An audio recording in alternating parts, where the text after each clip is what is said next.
Dans cet exercice, on se donne E un K-espace vectoriel et une base E1, E2, E3, E4, une base 2. Donc on est dans un espace vectoriel abstrait, dont on ne connaît pas les vecteurs, et on s'en donne une base.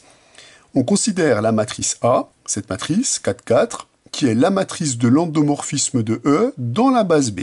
On vous demande de trouver une base du noyau de A et une base de l'image de A. Deux possibilités. Soit vous écrivez l'expression analytique de A en multipliant la matrice A par le vecteur x, y, z, t pour pouvoir travailler sur des coordonnées et résoudre un système pour déterminer les vecteurs du noyau, soit vous essayez déjà d'exploiter ce que vous voyez sur la matrice. Donc la première chose, c'est d'écrire la légende.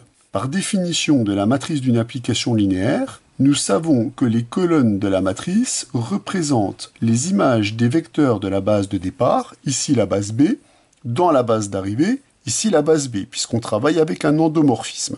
On dispose donc du tableau suivant. Maintenant, il est assez facile de voir que la colonne qui est ici et la colonne qui est ici sont des colonnes proportionnelles et que la colonne qui est ici est évidemment nulle. Donc ça, c'est ce que je vais noter. Je note donc déjà que le vecteur A de E3 est égal au vecteur nul de E, mais aussi que le vecteur A de E1, mais aussi que le vecteur A de E1 multiplié par 2 est l'opposé du vecteur A de E4. On récupère déjà ces deux informations qui sont lisibles. Si vous multipliez ce vecteur par 2, vous obtenez l'opposé de ce vecteur-là. Et là, on voit que ce sont les coordonnées des vecteurs images de la base E1 et de la base E4. Donc ça me donne des relations qui vont me permettre de simplifier l'image. Je m'explique. On sait par théorème de notre cours que l'image d'une application linéaire est engendrée par l'image des vecteurs d'une base de l'espace vectoriel de départ. Donc l'image de A, c'est l'espace vectoriel engendré par A de E1, A de E2, A de E3 et A de E4. Donc avec les relations qu'on a obtenues juste au-dessus, on va pouvoir simplifier cette famille génératrice. Effectivement, on constate que le vecteur A de E3 est un vecteur inutile dans la famille génératrice. On peut donc se ramener à l'espace vectoriel engendré par A de E1, A de E2 et A de E4.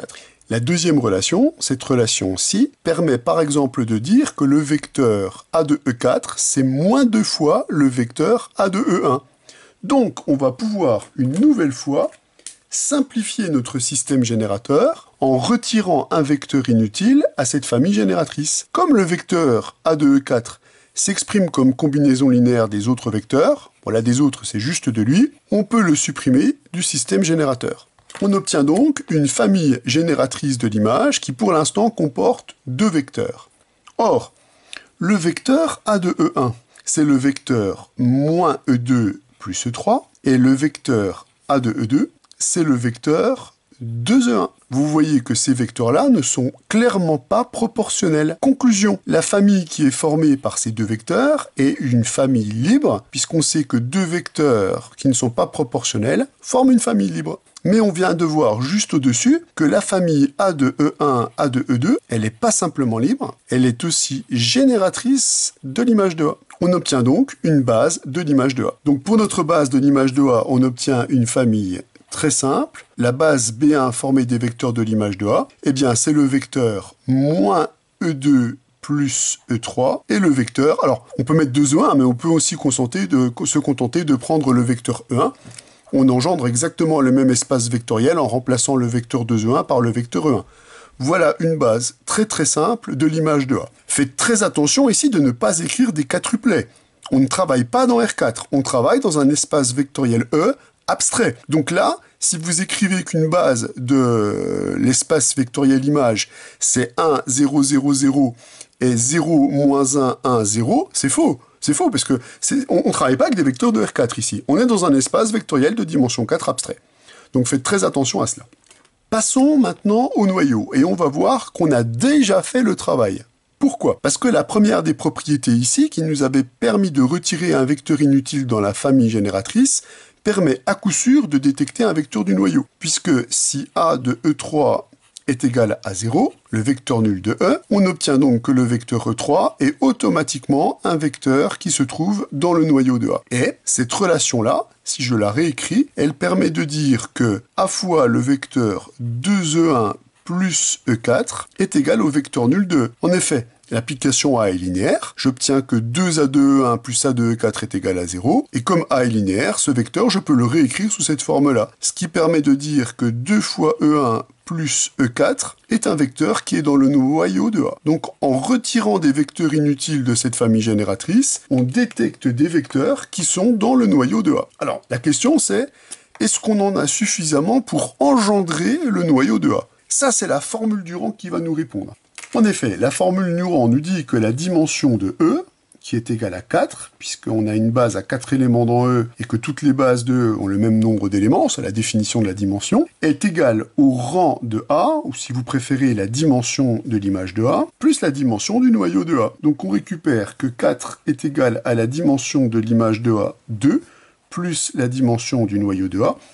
On obtient donc que le noyau de A est un espace vectoriel de dimension 2. Cette information est absolument décisive. Pourquoi? Puisqu'on vient de voir ici que comme ces deux vecteurs sont dans le noyau, l'ensemble de leurs combinaisons linéaires reste dans le noyau.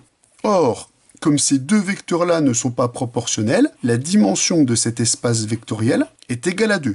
On a affaire ici à un plan vectoriel, le plan vectoriel engendré par ces deux vecteurs non collinéaires. Or, ceci, c'est, grâce à la formule Durand qu'on vient d'utiliser, la dimension du noyau de l'endomorphisme A. Or, la conjonction de ces deux propriétés, G inclusion et égalité des dimensions, nous permet de dire que le noyau de A est donc égal à l'espace vectoriel engendré par le vecteur E3 d'une part et le vecteur 2E1 plus E4 d'autre part. On vient donc de trouver une base du noyau de A qui est formée par le vecteur E3 et par le vecteur 2E1 plus E4. On a donc réussi à interpréter correctement les coefficients de cette matrice qui est très simple, de manière à produire une base du noyau et une base de l'image de manière très efficace.